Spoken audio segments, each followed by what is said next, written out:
C'est donc la 56e audition. Messieurs, bonjour. Vous représentez le Parti Pirate, que nous sommes heureux et très intéressés de recevoir. Vous êtes Maxime Rouquet, vous étiez jusqu'à peu coprésident du Parti Pirate. Aujourd'hui, vous venez comme membre du Parti Pirate. Et TXO, qui en est l'un des porte-parole. Et c'est vous, TXO, qui attaquez. Je vous laisse le micro. Monsieur le Président Lescure, Mesdames, Monsieur le membre de la Commission, tout d'abord, merci de recevoir le Parti Pirate. Vous êtes dans la bonne voie. Vous repoussez les théories abstraites, l'abondance, le bon marché vous touche peu. Vous vous préoccupez surtout du sort du producteur. Vous le voulez affranchi de la concurrence extérieure. En un mot, vous voulez réserver le marché aux produits. Nous venons vous offrir une admirable occasion d'appliquer, comment dirons-nous, votre théorie? Non, rien n'est plus trompeur que la théorie. Votre doctrine, votre système, votre principe, mais vous n'aimez pas les doctrines, vous avez horreur des systèmes, et quant au principe, vous déclarez qu'il n'y en a pas en économie sociale. Nous dirons donc votre pratique sans théorie et sans principe. En effet, nous subissons l'intolérable concurrence d'un rival étranger placé, à ce qu'il paraît, dans des conditions tellement supérieures aux nôtres pour la production du contenu qu'il en inonde notre marché à un prix fabuleusement réduit. Car aussitôt qu'il se montre, notre vente cesse. Tous les consommateurs s'adressent à lui et une branche d'industrie dont les ramifications sont innombrables est tout à coup frappée de la stagnation la plus complète. Ce rival, qui n'est autre que l'Internet, nous fait une guerre si acharnée que nous soupçonnons qu'il nous est suscité par le perfide oncle Sam, bonne diplomatie par les temps qui courent, d'autant qu'il a pour cette contrée orgueilleuse des ménagements dont il se dispense envers nous. Vous aurez reconnu, mesdames, messieurs, le 7e chapitre de la première série des sophismes économiques de l'économiste Frédéric Bastiat, remanié pour l'occasion afin de donner à entendre, sur le mode humoristique, la substance du discours de nos contradicteurs les plus déterminés, si bien représentés devant cette commission par messieurs Sédou et Delacroix, respectivement président et directeur de l'ALPA, que vous avez reçus récemment. Ils ont exprimé avec talent, parfois avec emphase, toujours avec conviction, mais aussi toujours en creux, l'exact inverse de la position que nous allons défendre ensuite. Si je cite d'emblée Bastiat, c'est pour moins faire assaut d'une érudition économique que je possède de manière superficielle que pour attester de la sorte que les pirates ne développent ni ne professent une vision gauchisante ou communisante ou même monolithique, et qu'un auteur comme Frédéric Bastiat, le penseur de référence de la forme historique du libéralisme intégral, a également droit de citer dans leurs réflexions sur le sujet qui nous rassemble aujourd'hui. Et pour souligner aussi, par ce trait, que la philosophie de M. Sédou, opposant déclaré au supposé consumérisme d'essence bruxelloise, selon lui, relève d'un véritable colbertisme New Look qu'il incarne impeccablement à coup d'accords et de budgets moyennés de 5 millions d'euros par ici et par là, sans toujours préciser leur origine, sa digression sur les sophica étant pour le moins obscure. La culture, l'art manifesté par le cinéma, la musique, le spectacle vivant, les arts plastiques sont des écosystèmes fragiles, nous en sommes d'accord. Mais fragiles comment? Mais fragiles pourquoi? Là est la question qui vaut et qui, je crois, nous rassemble aujourd'hui. 3 mots pour prolonger cette brève introduction au rhizome, disons au nuage philosophique, le cloud est tendance actuellement, qui guide la réflexion des pirates que Maxime Rouquet, expert en matière de partage et ancien président du Parti Pirate, va vous présenter tout de suite après. Nous voici devant un paradoxe tout à fait emblématique de cette époque incertaine qu'il nous faut aborder avec vigilance mais avec défiance, pour reprendre la recommandation présidentielle à l'endroit de ces diplomates. C'est sur ce terrain de la vigilance proactive et de la confiance dans l'avenir que le Parti Pirate représente aujourd'hui une voie spécifique et une force de proposition.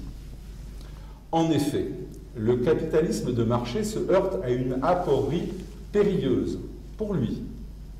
Elle lui est consubstantielle et d'un certain point de vue quasiment iatrogène, les économistes et les économètres apportant autant de troubles que de solutions.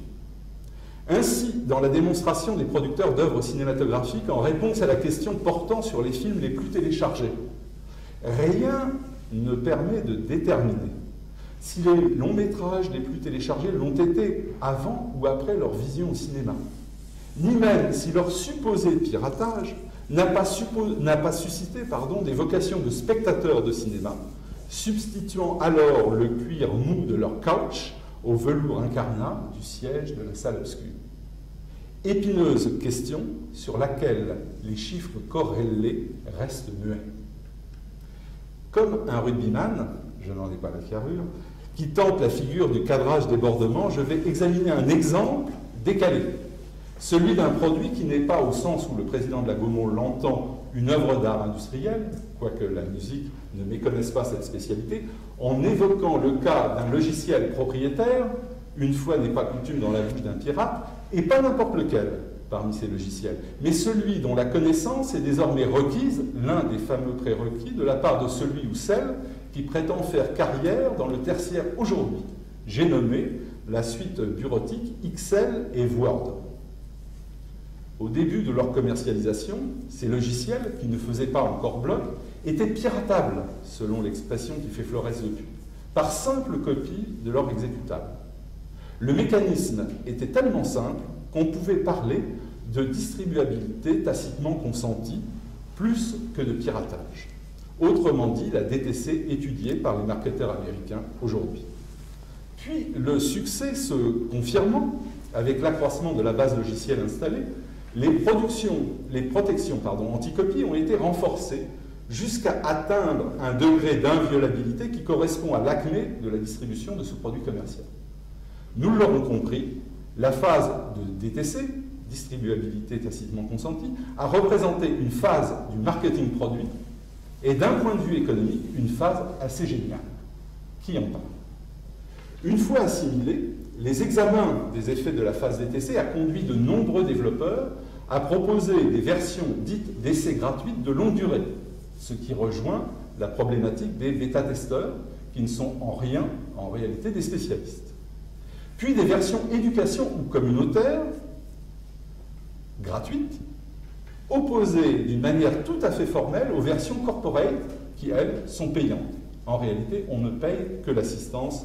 Dans ce cas-là, le produit est strictement identique à une ou deux fonctionnalités près, évidemment.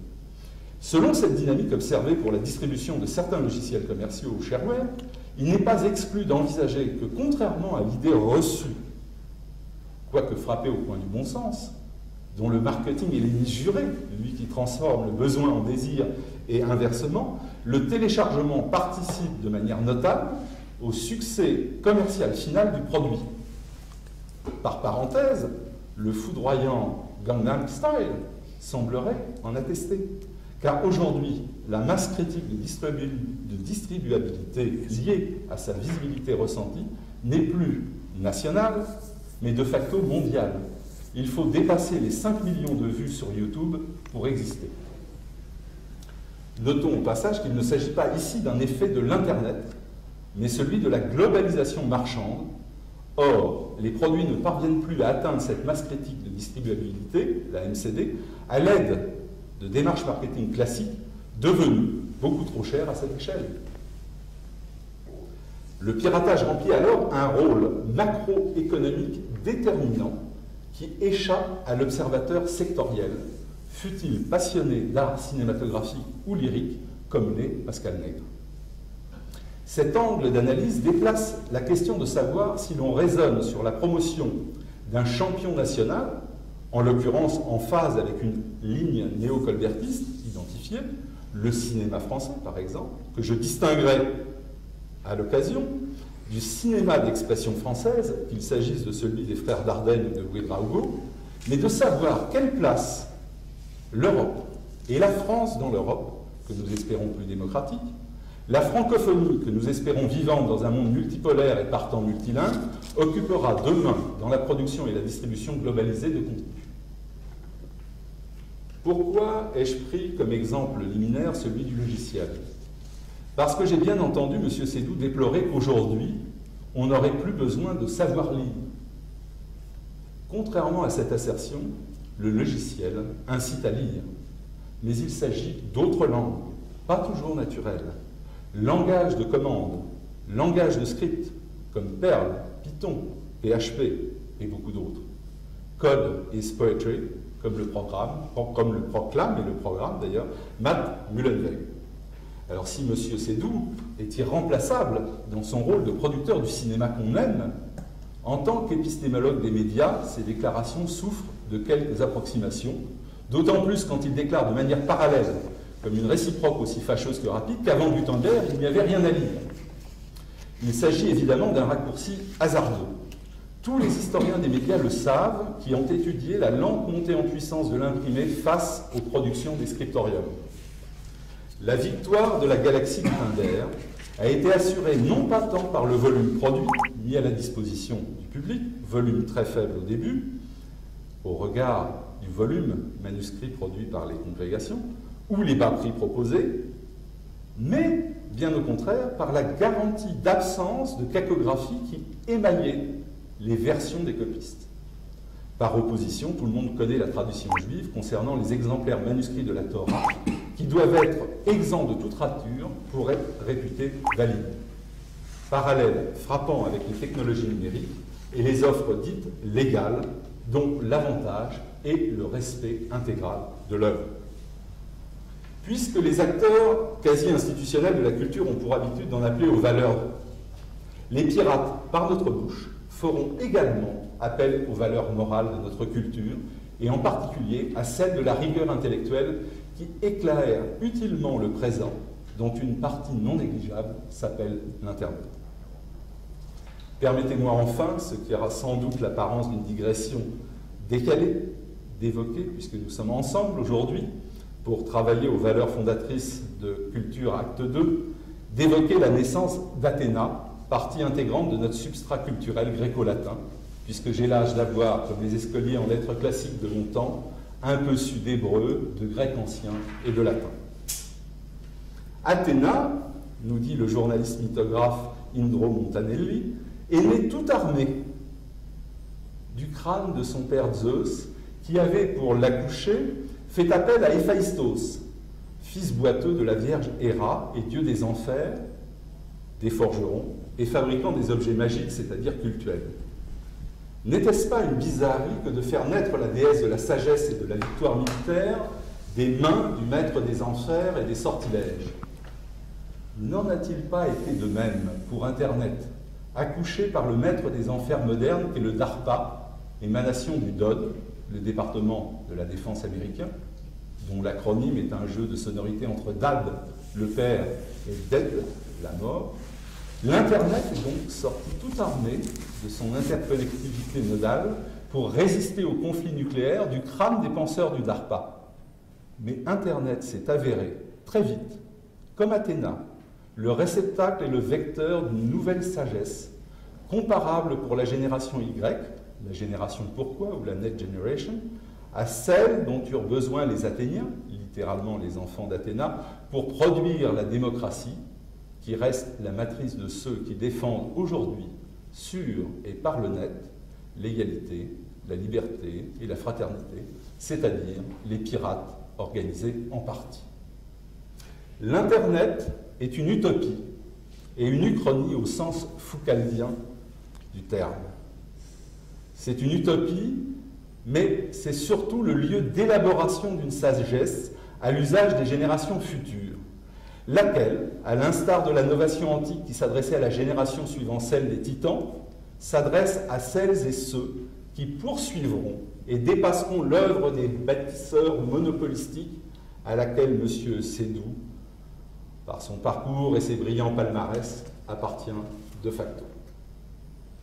Si nous remercions tous les acteurs artistiques et économiques pour avoir contribué à l'exploit héroïque consistant à amener le cinéma français au deuxième rang mondial, Il est également temps que la voix de nouveaux spectateurs, préparés à de nouveaux spectacles, préparés à l'au-delà de la société debordienne du spectacle, les internautes dont les pirates portent haut les couleurs, soient entendus et considérés.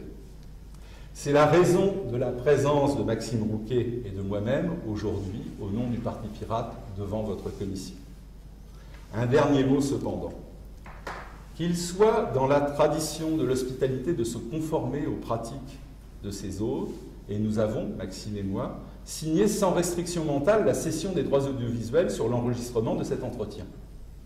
Qu'il me soit permis, en retour, de demander à ce que nos hôtes accèdent à l'une de nos traditions pirates, en plaçant le contenu de ce vidéogramme sous la licence CC BY, c'est-à-dire Creative Commons, ou mieux encore, art libre.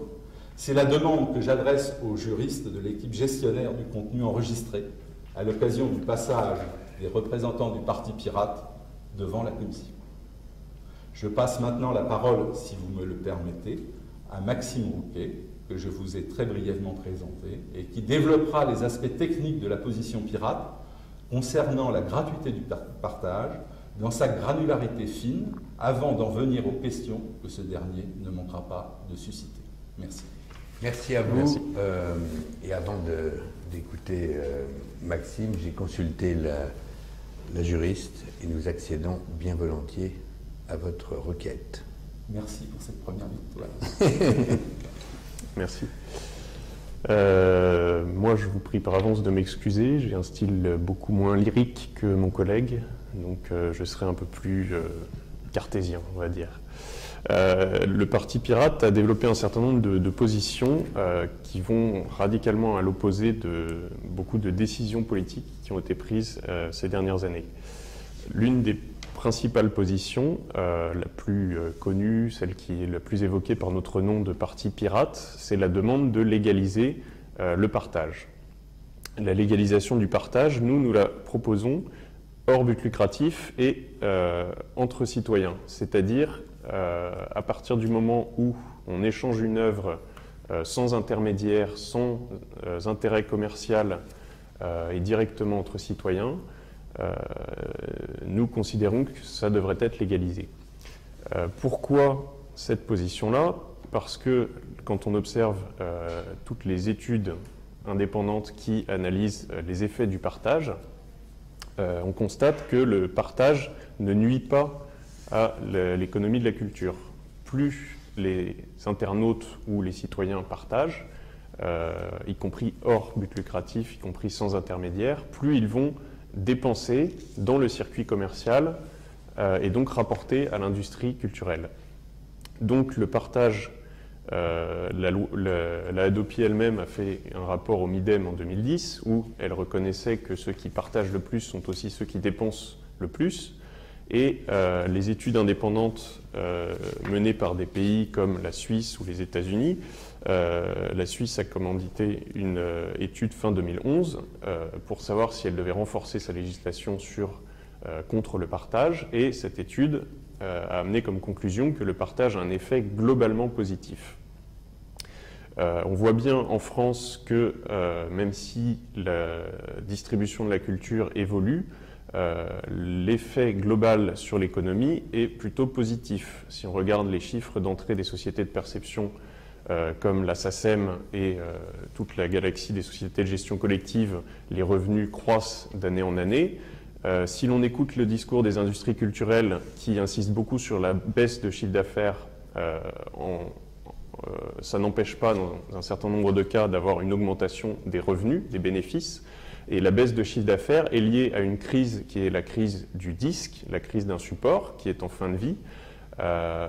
Et le rôle du législateur n'est pas de protéger l'industrie du disque, mais de protéger la culture qui va de moins en moins reposer sur des supports physiques figés que sont le disque, de la même manière qu'on a vu disparaître le vinyle il y a un certain nombre d'années. Donc, notre proposition, c'est de légaliser le partage hors but lucratif puisqu'il n'est pas nuisible et de se consacrer plutôt à trouver des solutions pour aider la production de nouvelles œuvres culturelles, littéraires et artistiques. Donc, notre première demande sera tout simplement d'abolir les dispositifs répressifs contre le partage entre citoyens, que sont la riposte graduée par l'autorité Hadopi, ainsi que les lois qui criminalisent le partage, avec la loi Dati notamment. Et dans l'idée de bénéficier des échanges, nous proposerions plutôt de s'intéresser à un système de gestion collective. Il y a une trentaine d'années, beaucoup de radios se sont développées, qu'on appelait pirates à l'époque, dans un certain nombre de cas, qui étaient les radios libres.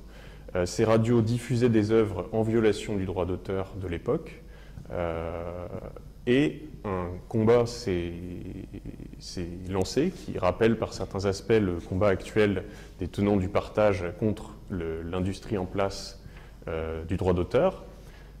Et la solution qui a été trouvée, ça n'a pas été d'interdire, de criminaliser complètement ce que faisaient les radios libres, ça a été de mettre en place un mécanisme qui leur permettait de diffuser le plus simplement possible un catalogue très vaste, de manière légale, en générant des bénéfices, à partir du moment où ils reversaient un certain nombre de ces bénéfices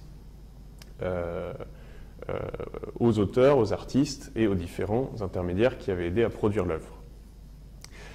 Donc ce mécanisme de gestion collective qui a été mis en place pour les radios n'a pas été adapté à l'ère Internet. Lorsqu'on a vu un certain nombre de plateformes qui étaient qualifiées de pirates se développer, y compris en France, des plateformes de streaming musical, le législateur n'a pas fait son travail, n'a pas adapté ce mécanisme de gestion collective, et on s'est retrouvé avec des plateformes qui ont toutes, à quelques exceptions près, été attaquées en justice et ont été fermées.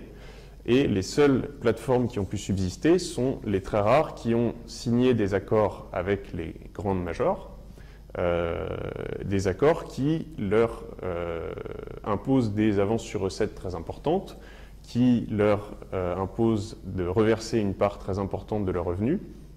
Et donc au final, au lieu de mettre en place un système qui favorise l'émergence de plateformes dans la légalité, qui reverse aux auteurs et aux artistes des œuvres, on a laissé faire un système qui a concentré la diffusion sur un très petit nombre d'acteurs qui sont contrôlés par certains acteurs de l'époque précédente, qui eux-mêmes se sont fait, dans un certain sens, avoir à leur propre jeu, puisque sont venus d'autres acteurs extérieurs à la France, que sont iTunes, puis Amazon, et qui ont fait pression pour pouvoir diffuser également des œuvres et imposer leurs propres conditions.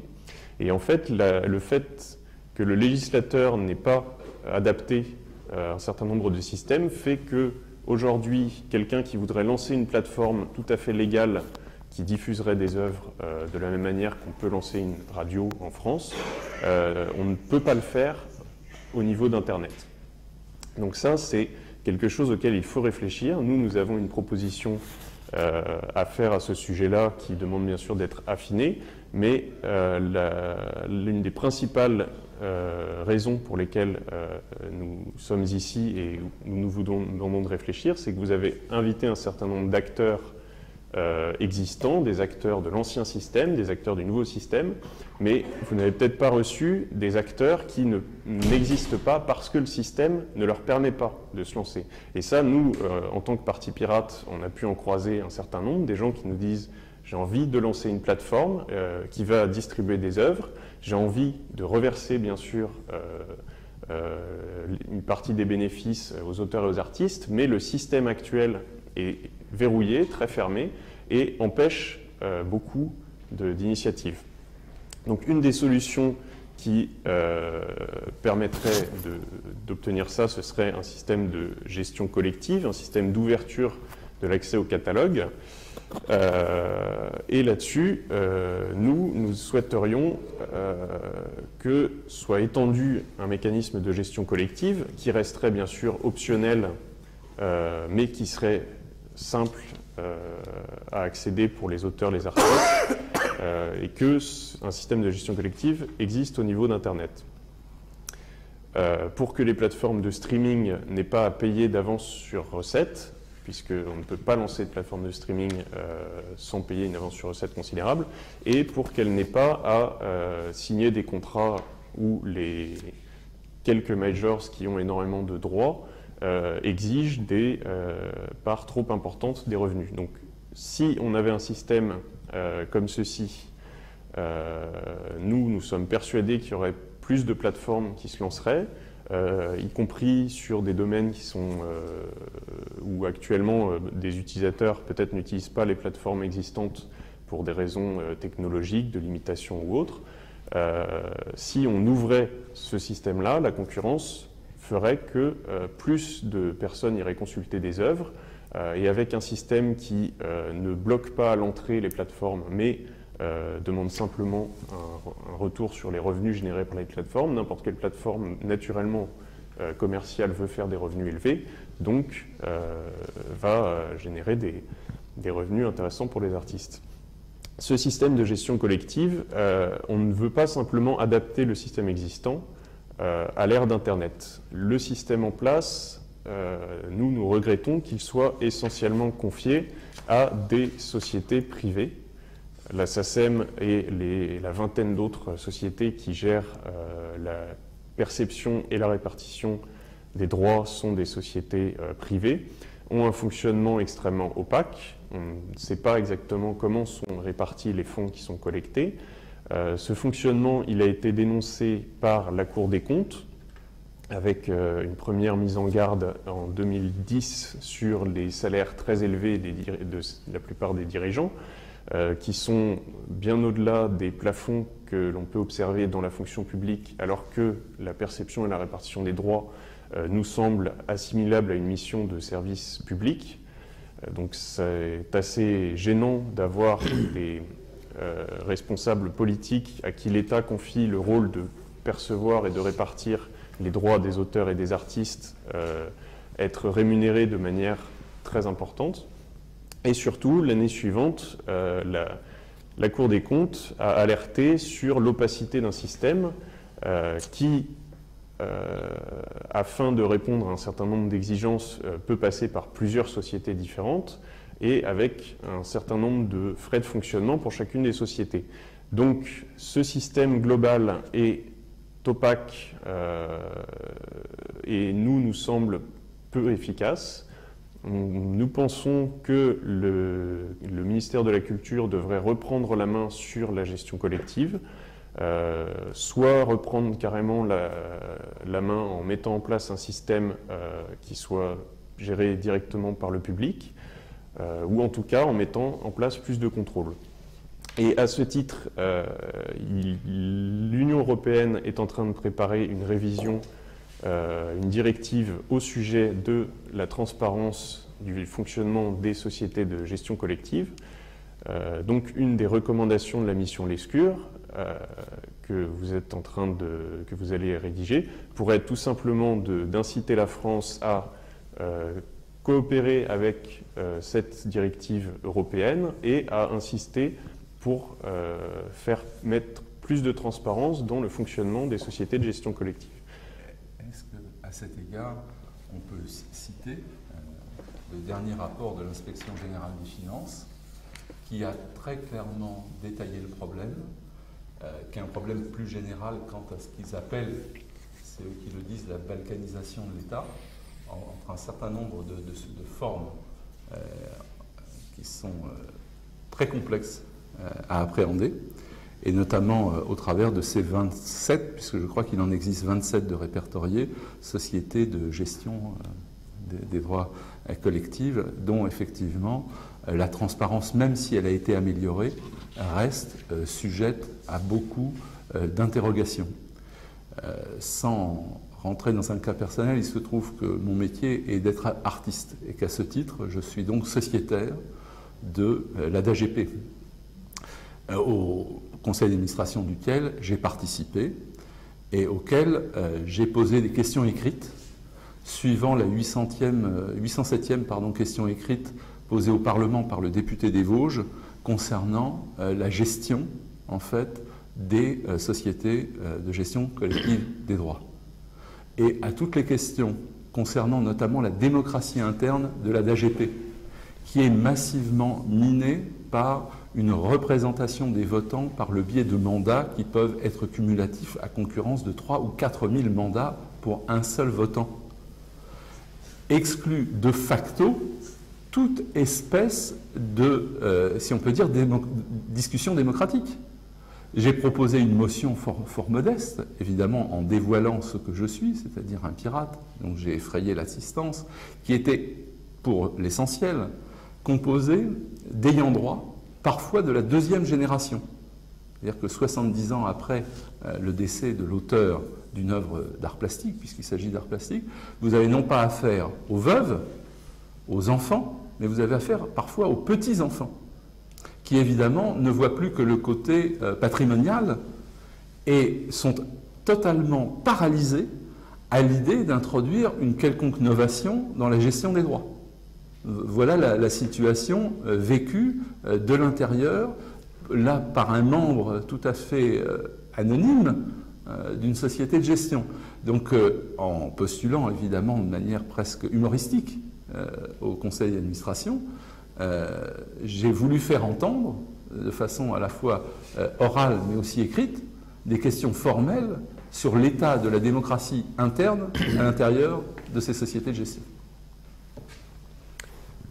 Merci pour cette précision. Donc nous souhaiterions un système de gestion collective plus transparent et mis à jour.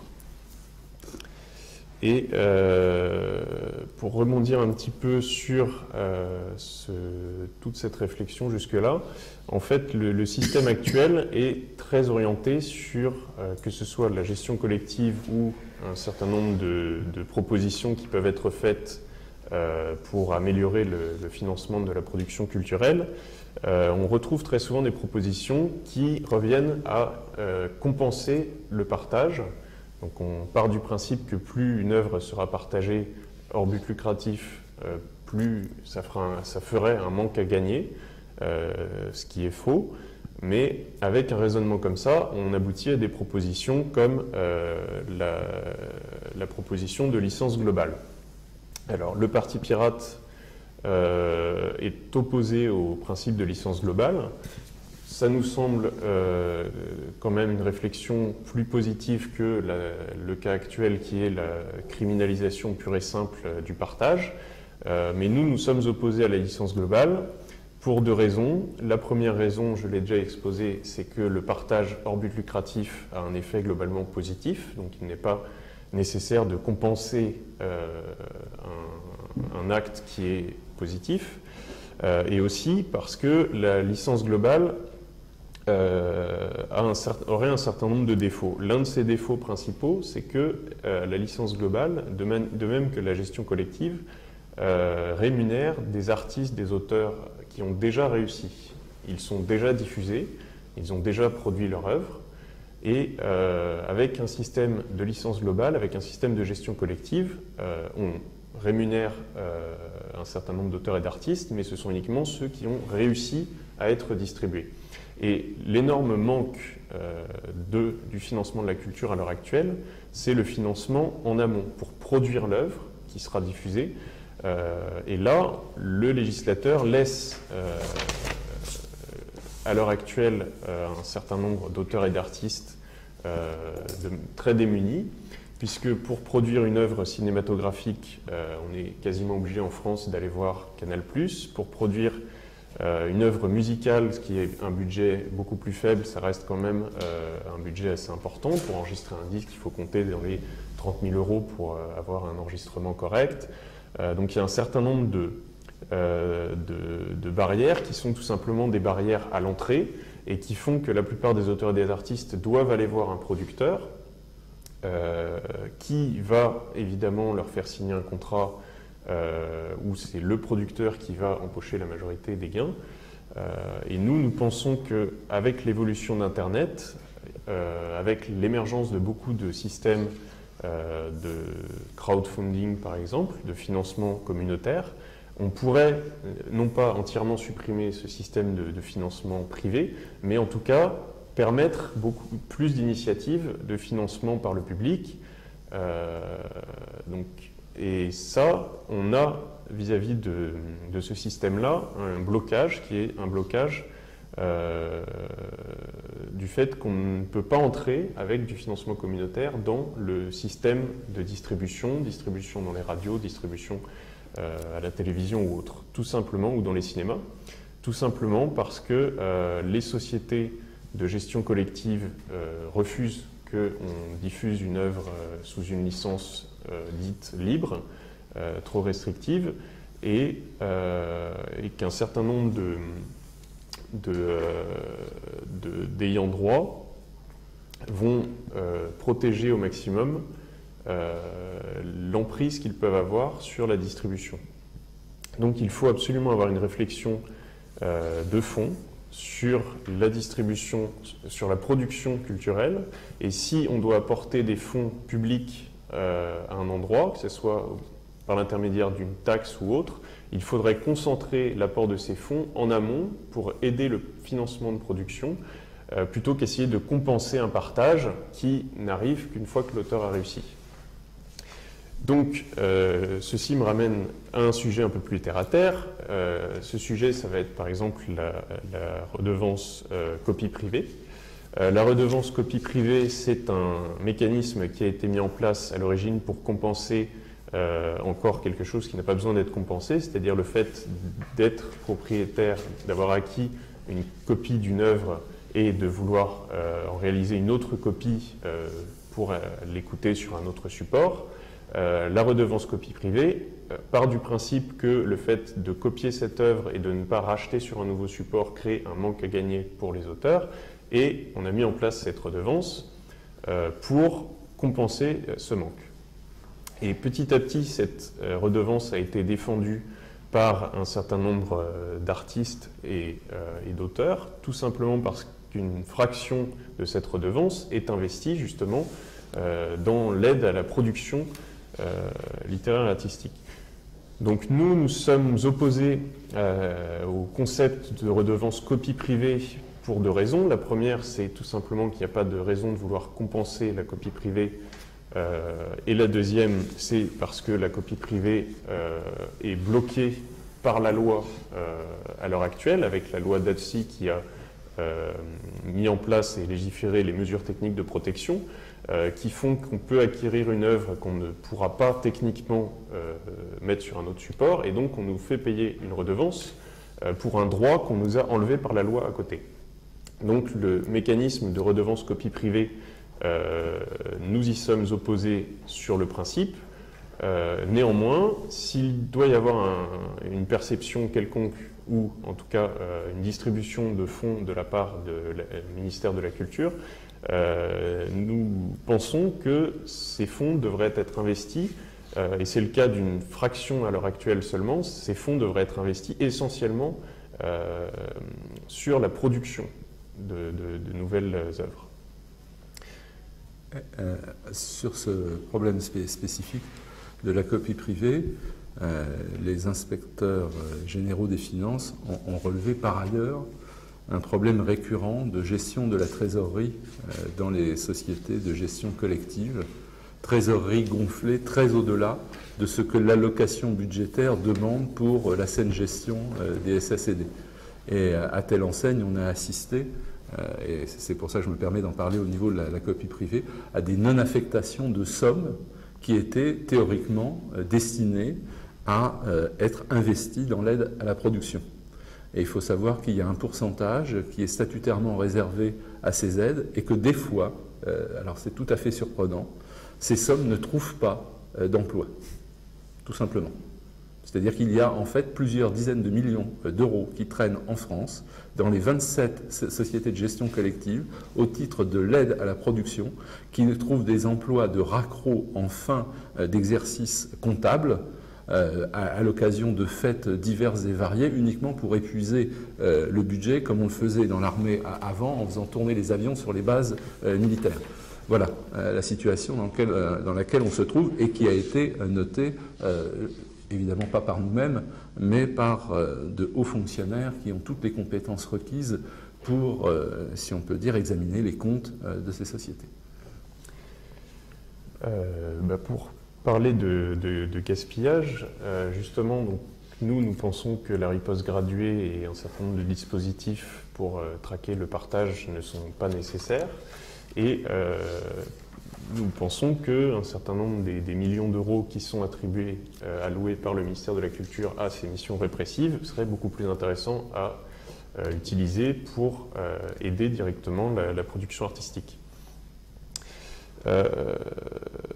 Donc j'ai parlé brièvement du concept de crowdfunding, mais j'aimerais insister sur le fait qu'il y a beaucoup d'initiatives privées qui sont lancées en France ou dans des pays étrangers, et malheureusement de moins en moins en France et de plus en plus dans d'autres pays, des initiatives de financement communautaire, des initiatives aussi de mécénat global. Le principe du mécénat global étant voisin de celui de la licence globale, mais ayant la particularité que c'est l'individu qui participe à la plateforme qui va lui-même répartir les fonds avec lesquels il va contribuer. Donc ces systèmes de mécénat global permettraient, si le droit d'auteur simplifiait et si le système acceptait, il n'était pas fermé, on pourrait avoir beaucoup de plateformes, voire un système unifié mis en place par le ministère de la Culture qui permettrait de financer un certain nombre d'auteurs, d'artistes, puis pourquoi pas d'organismes de presse, puisqu'on voit beaucoup à l'heure actuelle d'organismes de presse en difficulté financière. S'il y avait véritablement une volonté politique d'accompagner ce financement par le public, ou de transformer un certain nombre de taxes qu'on redistribue à des acteurs privés, d'essayer de faire intervenir le public dans ces systèmes-là, nous pensons que beaucoup de citoyens seraient tout à fait favorables à dépenser un certain nombre à injecter un certain nombre de fonds dans un tel système à partir du moment où ils auront des garanties suffisantes que ces fonds bénéficient vraiment à la production artistique et non pas partent dans un système avec de nombreux intermédiaires qui ont évidemment une utilité puisqu'on ne peut pas enregistrer un disque ou produire un film seul, mais qui ne devraient pas avoir un contrôle aussi important sur le circuit au niveau de la distribution et au niveau du financement. Alors, pour dire juste un mot du crowdfunding, non seulement je suis croyant, mais je suis pratiquant. Donc je me suis abonné à un certain nombre de sites. Ça semble assez bien fonctionner, ce sont des petites entreprises. Et très curieusement, on retrouve dans un certain nombre de ces sites des anciens des radios pirates. Voilà, je le signale, c'est assez curieux, mais il y a des personnes qui, comme ça, continuent en fait leur travail, si on peut dire conceptuel, et transposent, média après média, les pratiques qu'elles ont acquises. Je pense notamment à la naissance des radios libres avec Filiou et Fisbin à l'époque. N'est-ce pas? Ça devait être Carbone 14, de bonne mémoire, qui sont des amis, n'est-ce pas, et qu'on va retrouver aujourd'hui dans des systèmes de crowdfunding.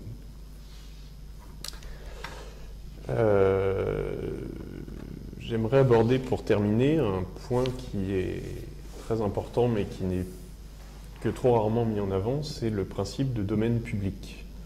Lorsqu'on parle de droit d'auteur, les auteurs vont avoir tendance à vouloir allonger la durée de protection des droits pour avoir une garantie de revenus plus importante plus longtemps, ou plus exactement pour que leurs héritiers, leurs ayants droit en bénéficient.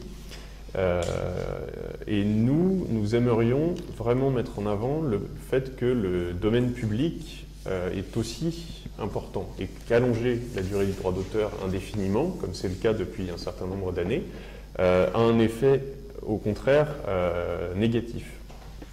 Le domaine public c'est la base d'énormément d'œuvres très connues.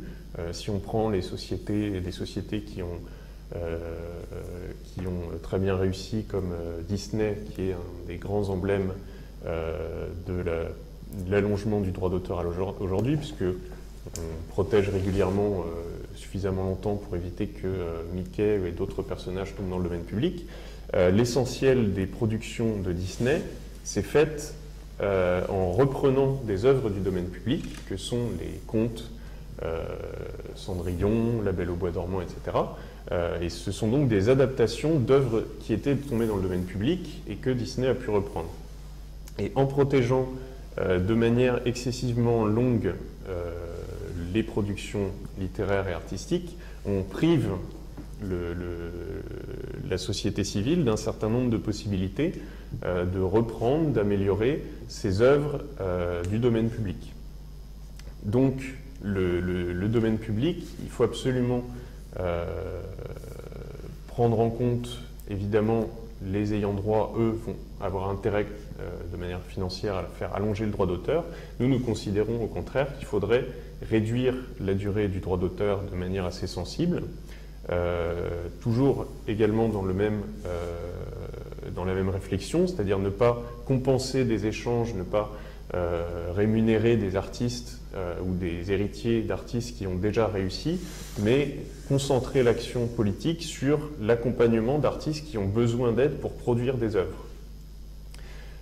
Donc, nous proposons de réduire sensiblement la durée du droit d'auteur et aussi quelque chose qui surprend un certain nombre de personnes, mais qui nous paraît très logique, c'est que la durée du droit d'auteur devrait être calculée à partir de la date de publication de l'œuvre. C'est-à-dire qu'on ait 70 ou 20 ans, si on produit une œuvre, il faudrait que cette œuvre tombe dans le domaine public au bout de la même période. Alors qu'à l'heure actuelle, quelqu'un qui produit une œuvre jeune, cette œuvre sera protégée jusqu'à 70 ans après sa mort, voire plus si la législation sur le droit d'auteur évolue encore. Donc on se retrouve avec des œuvres produites au début du 19e siècle qui sont encore protégées à l'heure actuelle et qui le resteront encore peut-être longtemps. Donc ça, ce n'est pas nécessaire puisque les auteurs, les artistes qui ont produit ces œuvres sont depuis longtemps décédés. Et surtout, ça a un effet qui est dérangeant puisqu'on incite par ce système les auteurs et les artistes à essayer de réussir et on les met en position où ceux qui ont réussi sont protégés et on décourage peut-être un certain nombre d'auteurs et d'artistes à innover, à continuer de produire en ne les récompensant pas suffisamment tôt et en mettant en place un système qui va les récompenser sur la durée. Donc, nous pensons que la durée du droit d'auteur est trop longue. Nous proposons de la raccourcir. Et j'aimerais faire un point rapidement sur un autre aspect du domaine public.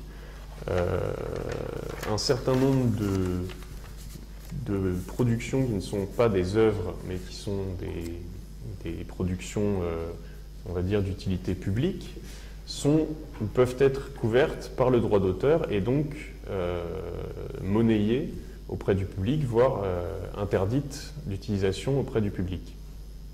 Ces productions, ce sont par exemple les horaires de transport, qui sont couvertes par le droit d'auteur, le droit des bases de données, ou un certain nombre de protections juridiques. Donc les auteurs de ces horaires de transport, qui sont généralement les compagnies de transport, déposent une protection sur des données qui sont d'utilité publique, qui ne devraient pas être protégées, et par l'intermédiaire de ces protections, elles gardent l'exclusivité sur des horaires, sur des cartes de transport, et se servent de cette exclusivité pour favoriser leurs services commerciaux, qui sont des applications mobiles, des services web, qui renseignent les passagers sur les horaires de transport. Donc ça, c'est un exemple qui a un peu défrayé la chronique il y a quelques temps avec l'application Check My Metro. Et cette application a été attaquée par la RATP qui s'est servi d'un droit de protection normalement des auteurs et des artistes pour garder l'exclusivité de l'utilisation de ces horaires. Nous considérons qu'un certain nombre d'éléments qui peuvent être à l'heure actuelle protégés par le droit d'auteur ou un droit équivalent devraient être placés dans le domaine public dès leur production, ne devraient pas pouvoir être propriété d'une entreprise, c'est de l'information, et l'information ne devrait pas pouvoir être protégée. Donc nous proposerions d'envisager, dans le cadre d'une révision du droit d'auteur, de prendre en compte le fait que certaines productions, par leur nature d'utilité publique, certaines données devraient être immédiatement placées dans le domaine public, ne devraient pas pouvoir être protégées. Là-dessus, moi j'avais eu un entretien avec donc un des conseillers du ministère de l'Industrie à l'époque, et le ministère de la Culture est vraiment clé dans cet aspect puisque le droit d'auteur entre en jeu, et autant on peut sentir une certaine compréhension vis-à-vis de l'industrie de ce point de vue-là, autant le ministère de la Culture est vraiment clé pour avancer sur ce dossier. Donc c'était un autre élément que nous tenions à préciser pour une éventuelle réforme du droit d'auteur. Voilà. Bon, bah, je crois qu'on a fait un petit peu le tour des propositions. On voulait savoir si les horaires Schex ont été protégés 70 ans après la mort de M. Schex. Si ça se trouve. Vraisemblablement oui. Il y Bah a oui, une raison qu'ils échappent. Non, mais je dis ça parce que vous n'avez pas connu les horaires Schex. Mais ça, non, mais c'est vrai, ouais, c'est marrant à regarder. C'était une institution. Ouais. Des questions? Oui, bien sûr. Merci beaucoup pour votre présentation. Donc, je voulais vous interroger sur la Hadopi, qui n'a pas qu'un volet répressif, mais qui a aussi un volet développement de l'offre légale et régulation des mesures techniques de protection. Qu'est-ce que vous pensez de ces deux aspects du travail d'Hadopi et comment voyez-vous d'ailleurs le développement de l'offre légale demain? Au sujet des mesures techniques de protection, nous sommes contre ce principe-là. Elles empêchent lorsqu'on a acquis légalement une œuvre, donc en rémunérant les auteurs et les artistes, elles nous empêchent d'utiliser cette œuvre comme on le souhaite. Et c'est au contraire un mécanisme qui peut inciter un certain nombre de citoyens à se tourner vers des canaux dépourvus de mesures techniques de protection qui seront également dépourvus de rémunération des auteurs et des artistes. Donc c'est un mécanisme qui est contre-productif. Un certain nombre de sociétés reviennent sur ces mesures techniques de protection. On l'a vu avec les plateformes de distribution de musique en ligne qui offrent des versions compatibles avec les différents modèles de baladeurs plutôt que des versions exclusives sur un modèle de baladeur. Donc sur tout ce qui est mesures techniques de protection, ça fait aussi partie des lois que nous voudrions supprimer. On voudrait interdire les mesures techniques de protection. Et du coup, ces missions de la Hadopi, qui étaient les missions de l'autorité de régulation des mesures techniques de protection, pourraient tout simplement être passées à la trappe. Au sujet de la mission de développement de l'offre légale, malheureusement, jusqu'à présent, il y a relativement peu de propositions concrètes qui sont sorties. Il y a des personnes de qualité qui ont contribué aux missions des labs Hadopi, mais nous pensons qu'un certain nombre de propositions qu'on a pu faire également avec autour par exemple du streaming, de réfléchir à un mécanisme pour faciliter l'émergence de plateformes légales qu'on a pu essayer de soumettre à la Hadopi, même si on a une écoute relativement favorable, on va dire polie, ça n'a pas abouti à grand chose. Et malheureusement, la démarche d'avoir mis en place un système répressif contre le partage et de ne pas avoir réfléchi depuis 10 ou 15 ans à des moyens de développer l'offre légale fait qu'on est encore, à l'heure actuelle, à ne pas développer de moyens d'offre légale. Donc même si on a mis en place une instance, apparemment elle n'a pas de proposition efficace, surtout qu'on lui demande de se concentrer sur un certain nombre de dossiers qui sont criminaliser le streaming et en général criminaliser un certain nombre d'actes qu'il faudrait, plutôt que pénaliser, essayer d'encadrer et favoriser dans une direction où le public et les auteurs tireraient leur épingle du jeu. J'ai une question concernant votre point sur le crowdfunding et le mécénat global. Est-ce que vous pouvez préciser vos attentes vis-à-vis de l'État? Parce que nous, on a vu certains acteurs, déjà, on a vu ma Major Company, qui, eux, nous avaient dit, on leur avait demandé, est-ce que vous avez besoin d'être soutenus et de quelle manière? Ils nous avaient plutôt dit, bah non, on trouve qu'on se débrouille plutôt bien comme ça. En même temps, c'est des choses qui sont vraiment beaucoup d'initiatives privées, donc est-ce que vous pouvez vraiment dire, enfin, d'après vous, quels sont les besoins que doit faire l'État pour accompagner ce type de financement? Le My Major Company, c'est un cas particulier puisque eux ont un système de financement communautaire, mais qui reste réduit. C'est pas un système disons qui reste dépendant d'une major, qui est Warner, si je ne me trompe pas. Donc eux sont dans un système, le système existant, ils ont des accords avec une major, ils passent par la SACEM, ils respectent l'ensemble de la chaîne. Et simplement, il y a cet aspect marketing qui est développé de manière communautaire.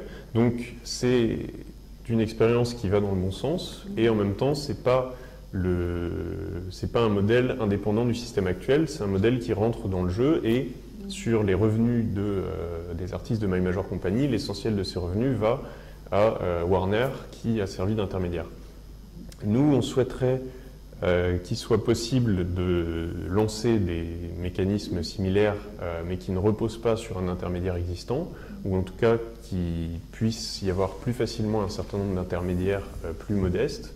À l'heure actuelle, il y a 3 ou 4 majors, alors elles sont en train de fusionner, donc il y a une concentration, une oligopole des grands groupes de la musique. Dans le cinéma, il n'y a pas une énorme diversité non plus. Et il n'y a pas de réelle incitation pour avoir une production musicale ou cinématographique, et au niveau du cinéma on est sur des budgets beaucoup plus importants qu'au niveau de la musique. Il n'y a pas de possibilité de se lancer, puisque se faire distribuer en salle de manière assez large, se faire diffuser à la radio ou autre implique de rentrer dans un système existant. Pour un auteur, au niveau de la musique, ça veut dire adhérer à la SACEM, où on a beaucoup de difficultés à être diffusé à la radio, tout simplement pour des raisons pratiques. Une radio qui veut diffuser un artiste SACEM, elle a juste à faire sa déclaration à la fin du mois.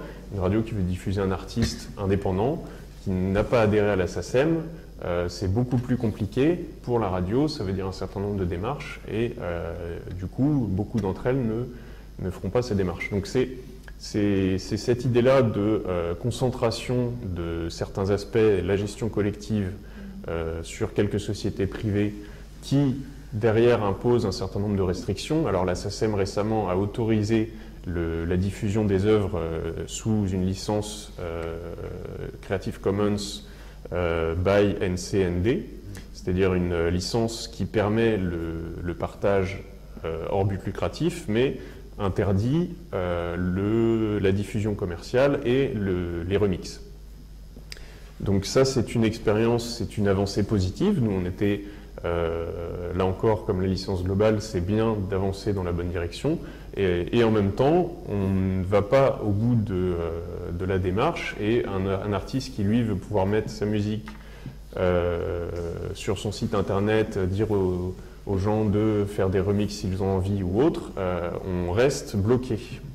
Et en fait, un artiste se retrouve à choisir entre rentrer dans un système où tout fonctionne, où tout est bien goupillé ensemble, où on va lui proposer de l'argent et où en contrepartie on va lui imposer un certain nombre de restrictions, Ou bien, s'il veut garder le contrôle de son œuvre et choisir de donner plus de droits au public, de faire des remixes si ça l'intéresse ou autre, là, les artistes sont extrêmement démunis. Donc certains, au niveau musical, peuvent se permettre un certain nombre d'initiatives. On a vu Nine Inch Nails qui a diffusé un certain nombre de ses derniers albums sous licence libre, avec des discours parfois assez forts vis-à-vis des majors. On a vu Radiohead qui a fait une expérimentation d'albums à prix libre. Et ce sont des expérimentations qui sont positives, mais c'est très difficile pour un artiste qui n'est pas forcément encore connu de se lancer dans ce système. Donc on a encore ce passage obligé par la radio ou autre, et donc ce passage obligé par des sociétés, des intermédiaires qui vont imposer un certain nombre de restrictions sur les droits qu'ont les auteurs et les artistes. Donc nous, on voudrait en fait avoir une réflexion de fond, peut-être pas supprimer le système existant, mais en tout cas que l'État offre aux auteurs et aux artistes des moyens d'être facilement diffusés à la radio ou sur d'autres médias aussi facilement que s'ils adhéraient à une société de gestion collective privée, mais simplement qu'on ne leur impose pas un certain nombre de restrictions en échange. Alors pour répondre aussi à votre question sous un axe un petit peu différent, je pense qu'il se pose en France un problème tout à fait crucial en termes de politique du logiciel libre.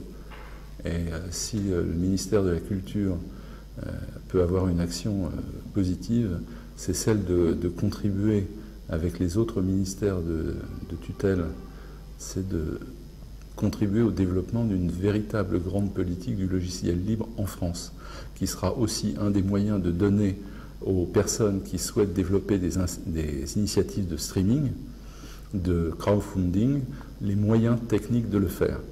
Parce qu'il est notable de voir que pour les empreintes qui sont utilisées, par exemple, pour l'identification des films sur Dailymotion, qui sont des produits développés par l'INA, ce sont des gens extrêmement compétents, extrêmement valables qui font ça. Nous avons la ressource, nous avons la compétence, nous avons la volonté de le faire. Nous avons là une carte industrielle à jouer. Et ce qui serait intéressant, c'est que le ministère de la Culture se rende compte que le monde du numérique l'oblige objectivement à jeter des ponts avec le ministère de l'Industrie. C'est-à-dire que la dichotomie totale, l'espèce de séparation artificielle entre la culture et l'industrie, aujourd'hui, doit être questionnée avec un grand sérieux. À telle enseigne que pour revenir sur l'histoire des sociétés de gestion collective des droits, je leur ai posé la question sous l'angle suivant. J'aurais dit, vous défendez pied à pied les droits dans leur état actuel. Or, pour le défendre, vous utilisez quoi? Vous utilisez un site internet grâce auquel vous allez aller détecter sur la toile en fait les éventuelles entraves, copies, dérogations faites aux droits que vous défendez, et vous le faites avec quoi? Avec du logiciel qui est libre. Si on appliquait la même politique en termes de droit au niveau du logiciel libre, vous n'auriez même pas les moyens de défendre le droit.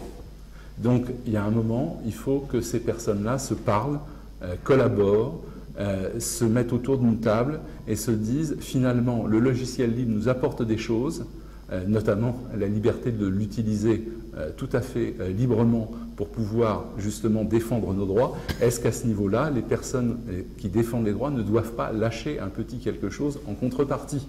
C'est-à-dire que ça ne peut pas être dans un seul sens. C'est aussi ça que peut contribuer à orienter le ministère de la Culture dans l'optique que vient de décrire Maxime, qui est une véritable refonte de ce qu'est le droit d'auteur, en permettant aux artistes qui ne veulent pas s'inscrire dans un système de gestion collective de pouvoir le faire au travers de ce que j'appellerais un Non-Discrimination Act.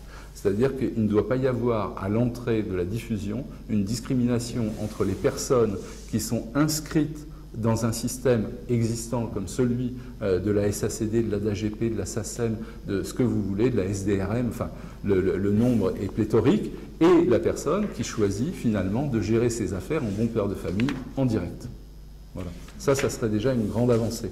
Deux choses, collaborer avec l'industrie pour savoir ce qu'il en est de la capacité de ce pays à avoir une voix prépondérante dans le logiciel libre. Elle a les compétences. Il a les compétences, ce pays, pour le faire. Il y a de très grands contributeurs. Ils ne sont malheureusement pas valorisés. Il y aurait donc les moyens qui en résultent pour donner à ceux qui ont envie d'entreprendre sur le terrain du crowdfunding les moyens de faire quelque chose dans des conditions économiques favorables face aux grands acteurs américains, par exemple, pour ne citer qu'eux, qui, eux, pendant ce temps-là, ne perdent pas une minute pour faire tout ce qu'il y a à faire. Et d'autre part, le fait de permettre aux auteurs qu'ils désirent d'agir dans le cadre existant ou dans le cadre qu'ils choisissent de se donner. Nous sommes bien là dans le cadre de la défense, de la liberté, de l'égalité et accessoirement de la fraternité. Juliette. Oui, j'aurais voulu savoir si, selon vous, les exceptions aux droits d'auteur telles qu'elles existent aujourd'hui présentent certaines limites par rapport à des nouveaux usages, voilà, sur tous les secteurs. Est-ce que vous avez des idées par rapport à ça, des limites identifiées? Oui, mais des limites identifiées, on va vite retomber sur les histoires de copies privées qu'on a déjà développées. Le partage en lui-même peut être vu, donc le partage en but lucratif entre citoyens, c'est quelque chose qui se pratique déjà dans le cercle familial, avec les proches, etc. Internet lui ajoute une dimension plus importante, mais on reste dans quelque chose qui s'est toujours fait. Avant l'ère d'Internet, on s'échangeait des cassettes ou on se prêtait des supports. Donc c'est quelque chose qui a toujours existé et qui est aujourd'hui plus mis en avant avec Internet, mais c'est pas en s'attaquant au partage sur Internet qu'on va empêcher les citoyens de partager entre eux. Donc il y a peut-être une réflexion à faire à ce niveau-là, qui ne soit pas forcément une réflexion sur quelque chose de nouveau, mais qui est une réflexion sur quelque chose qui devient vraiment manifeste avec l'ère numérique. Merci, Louis. Oui, puis on n'a pas parlé de ce sujet, mais je sais que vous étiez intervenu voilà, quand il y avait des débats à l'Assemblée là-dessus, sur la question des œuvres orphelines. Si vous pouviez un petit peu exposer votre point de vue. Alors c'est dommage qu'on n'ait pas on avait l'essentiel du travail qui a été fait par un de nos membres très intéressé par le sujet. Moi, je suis un peu moins calé dessus, mais... Il avait une contribution écrite. Oui, il avait fait ça, on peut vous transmettre. Vous pouvez nous la passer, on peut même la mettre sur le site. En fait, on avait rédigé des propositions d'amendement à un texte de loi. C'est ce à quoi faisait allusion à Juliette. Et l'idée générale étant que la loi sur les œuvres orphelines a tourné essentiellement à un dispositif à l'avantage des éditeurs. Donc une œuvre qui n'est pas exploitée, ce qui paraît de plus en plus étrange à l'ère numérique où l'exploitation d'une œuvre c'est beaucoup moins contraignant qu'avec des supports physiques. Une œuvre qui va être très peu diffusée, si on produit des supports physiques en quantité trop importante, c'est une perte, alors qu'à l'ère numérique, si on numérise l'œuvre, après on la met sur une plateforme et s'il y a 2 personnes ou 1 million qui la visionnent, ça correspond à peu près aux mêmes frais. Donc, l'évolution fait qu'un certain nombre d'œuvres qui n'étaient plus diffusées devraient pouvoir l'être de nouveau assez facilement. Et puis on va voir une évolution similaire au niveau littéraire également. Il faut juste cette phase de numérisation. Mais ce qui nous posait problème avec la loi, c'était qu'elle était plutôt dans une direction très favorable aux éditeurs qui pouvaient prendre un certain nombre de libertés pour numériser les œuvres et les distribuer, y compris sans accord de l'auteur, des ayants droit, et que les auteurs ayants droit devaient se manifester d'eux-mêmes pour faire changer la loi. Donc là-dessus, moi, je ne suis pas très calé, je ne peux pas vous... Non, mais si on peut présenter avoir la détail. contribution, Ouais. parce que Juliette nous en a pas mal parlé, ça valait vraiment le coup de regarder.